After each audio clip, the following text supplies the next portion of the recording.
my late spiritual director, Father Ben Carlos, has been sick in the later part of his years. And because he was been sick, there are food that he is not allowed to eat or has to be lessened. Nakita niya minsan ang ulam ay adobong baboy. Ano po? Inilayo talaga sa kanya yung adobo. Ang itinabi sa kanya yung isda at saka gulay. At alam naman ng lahat na magagalit siya. Hindi siya sumasandok ng isda, hindi siya sumasandok ng gulay kasi inaantay niya ni abot sa kanya yung adobo. Pero, yung mga pari, nagbibingi-bingihan, nagbubulag-bulagan. Hindi siya pinapansin. Hindi nakatiis. Sabi niya, akin na yung adobo. Walang sumagot. Akin na yung adobo. Walang sumasagot. Ano ba? Bibigyan niyo ba ako ng adobo o hindi? At sabi nung ngayon ay si Bishop Milo, sabi ni Monsignor Milo noon, sabi niya, bawal ho sa inyo ito. At isa lang ang sinabi ni Father Ben, kung ayaw niyo akong pakainin, patayin niyo na lang ako. Nadinig niyo na yan, di po ba na? Yung mga magulang na makukulit, di po ba na? O marahil kayo rin na nagsabi niyan, kung ayaw niyo akong pakainin, patayin niyo na lang ako. Di ba? Pero nung ikaw ay may sakit, sisingap-singap ka, nagdadasal ka sa Diyos, Lord, buhayin mo ako. Di po ba? Nung na-stroke ako, ang pwede ko lang kainin, lumalangoy. Kahit anong luto. Pag nakita mong isda, talagang madidismaya ka. Ano? Hindi na, kahit sabihin nung nagbigay, mahal yan, kahit na lasang isda pa rin. Hindi po ba? Ano? Hindi naman nagbabago ang lasa ng isda sa presyo ng isda. Hindi po ba? Kasi gustong ibaba yung kolesterol. Ganun talaga. Mga minamahal na mga kapatid, sabi nga sa unang pagbasa, nalanta lang yung puno, nalanta. It withered. Ay yung sinusilungan mo, natuyo at ang iyong mukha ay naiinitan. Ano sabi kagad sa unang pagbasa? Patayin mo na lang ako. Grabe. Nainitan ka lang, patayin agad. Pag hindi natin nakukuha ang gusto natin, ganun ba mga panalangin natin sa Diyos? Patayin mo na lang ako. Mga minamahal na mga kapatid, we have not grown or we have failed to grow understanding there are things that are not good. There are things. Bakit ba nagtatampo si Jonah? Bakit ba nagtatampo?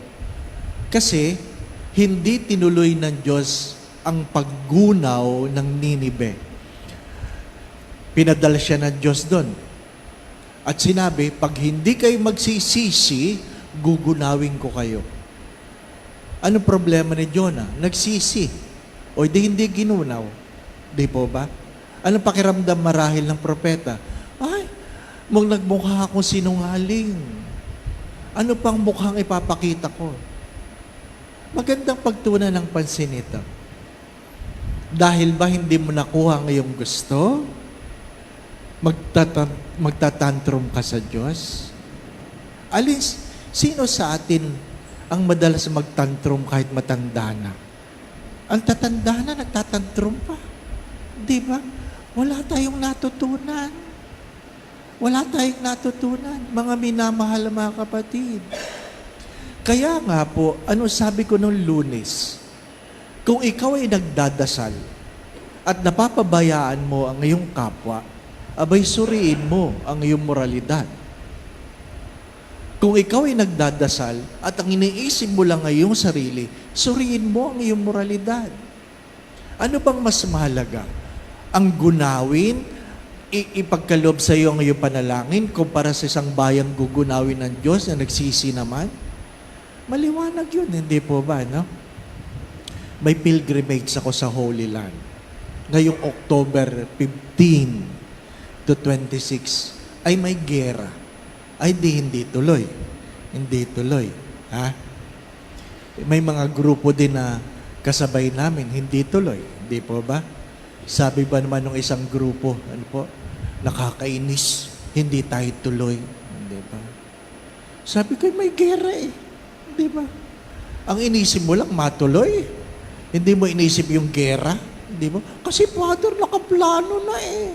Oh, ano ka? Di ba? Mahirap yung plano mo lang ang masusunod. Di ba ba, na? Plano mo lang ang nasusunod. Dahil ang iniisip lang natin sarili. Inaantay ko lang may magsabi doon sa hindi matutuloy. Sige, patayin mo na ako. Di ba? Ano ba naman yan? Look at the gospel. The Lord's Prayer is not a prayer of supplication. The Lord's Prayer is a confession of my relationship with God.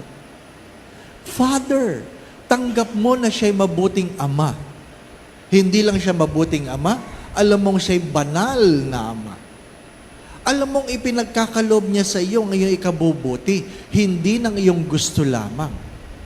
You have to understand this. When God gives what we are asking for, He gives what we need, not necessarily what we want. He gives what is good for us, not necessarily what we like. Ilang beses ko na yung sinabi, hindi lahat ng masarap, mabuti. Hindi po ba? Ay gusto lang natin masarap. Ang tanong, o kukunti lang nagtatanong, makabubuti ba sa akin yan? Hindi po ba? Alam po ninyo, doon sa isang parokya ang pinaglilingkuran ko dati, simula sa unang araw hanggang sa huling araw, puro pagmumura, panlalait, sabi nga pagbatikos, at sabi nga doon sa sekretary ng parokya, minumura ako, nakikita siya sa palengke, pini-PI niya ako, yung PI na pari mo, ha? 2 taon at kalahati, hindi siya napagod, namurahin ako, di ba? Sabi ko, kawawa naman. Ha? Pag matutulog ka, bubuksan niya yung stereo ng barangay para hindi ka talaga makatulog. Ano? Sabi ko, ano ba naman kasalanan ko, Lord? Di ba? Ay kaya nung ako'y umalis, nagpagpag ako na alikabok sa aking sandalyas.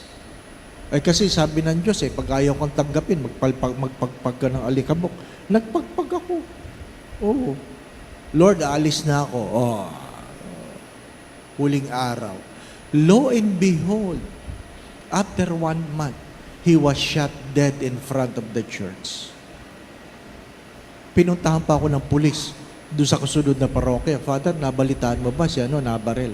Sabi ko, opo. Kayo ba'y walang kinalaman? Ako pa. Ako pa. Di ba? Pero ano pong gusto kong i-share? Pinagsisihan ko talaga yun. Pinagsisihan ko magpagpag ng alikabok ng aking paa. Bakit? Sulit ba yun? Hindi yung sulit. Kahit gaano kasama sa iyo ang tao, hindi sulit na sila'y mapahamak. Tandaan nyo yan. Kahit gaano kasama sa inyo ng tao, hindi sulit na sila'y mapahamak. Na sila'y magkasakit, na sila'y magutom, at kung ano man. Mga minamahal na mga kapatid. Kung hindi natin napapag-ugnay ang ating panalangin at ang ating relasyon sa ating kapwa, dapat nating tanungin ang ating moralidad. Dapat nating tanungin ang ating moralidad. If the way we pray contradicts the way we relate to one another, there must be something wrong in what we believe. Sabi nga ni Bishop Sok dati sa akin, pag napatunayan mo na ikaw ay tama, matuwa ka. Pero pag napatunayan mo ang iyong kapwa ay mali, hindi mo yan dapat ikinatutuwa. Minsan, merong isang binata na nagpa-pray over kasi depressed na depressed. Sabi ko, ano ba ang problema mo? Sabi niya, binasted ako, Father. Binasted. Naglalaro kagad yung isip ko. Maganda kaya, di ba? Binasted. Tapos kwento, sabi niya, wala na ako ng gana, Father. Wala nang gana pumasok. Ayaw ko na magsimba. Agad? Binasted lang. Ayaw na agad magsimba. Ano ba naman yan? My dear friends, my brothers and sisters, keep this in mind. If God will not give you what you're asking for, think of this. There must be something better in store for you. If God will not give you what you're asking for, keep this in mind. God must have something greater in store for you. Hindi yung pag hindi mo nakuha, pwede mo na mamatay na ako. Minsan pagdadasal ko yun. Sige nga, Lord, pagbigyan mo nga yan, di ba?